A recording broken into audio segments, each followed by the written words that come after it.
योनी मुद्रा विशेषतः स्त्रियांसाठी या मुद्रेची रचना केली गेली आहे.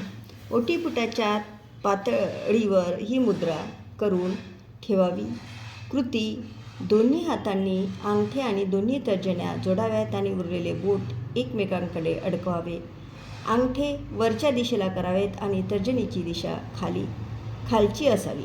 शेजारील चित्रात दाखवल्याप्रमाणे दुसऱ्या प्रकारे देखील ही मुद्रा करता येते. परिणाम: जेव्हा अंगठे आणि तर्जन्या एकमेकांना स्पर्श करतात तेव्हा त्यांच्यामुळे हवा आणि उष्णतेच्या लाटा प्रतिफलित होतात आणि जी उरलेली बोटे एकमेकात गुंतलेली असतात त्यांच्यामुळे गर्भाशयाचे विकार दूर होतात.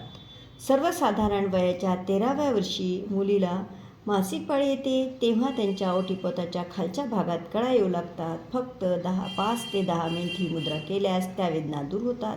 मासिक पाळीच्या वेळी होणारा अतिरिक्त रक्तस्राव नियंत्रित येतो. दररोज 10 मिनिट योनी मुद्रा आणि त्यानंतर प्राण मुद्रा केल्यास पाळी बंद होण्याच्या वेळेच्या सर्व तक्रारी दूर होतात. मासिक पाळी अनियमित करते रोज ही मुद्रा 10 मिनिट करावी. ही योनी मुद्रा आहे त्यांनी दाम्पत्याची ताकद स्थिरावत असते.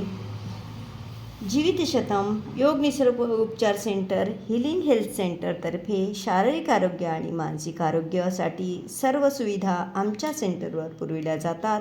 गरजवंतांनी पुढील नंबरवर संपर्क करावा. Mobile number 9309514284. थँक्यू.